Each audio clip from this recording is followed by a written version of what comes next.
In front of me is Infinix Note 40 Pro Plus, and today I would like to show you how you can clone apps. Begin by opening Settings and scrolling down a tiny bit to access Special Function.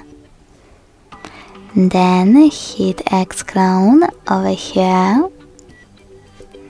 and tap on gray switcher next to any app that you wish to clone. Following that, just wait.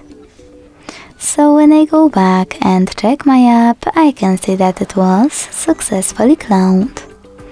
To delete this clone, go back to the same settings, use now green switcher, and confirm your choice in the pop-up. Thanks so much for watching. If you enjoyed this video, leave a like, comment and subscribe. Bye!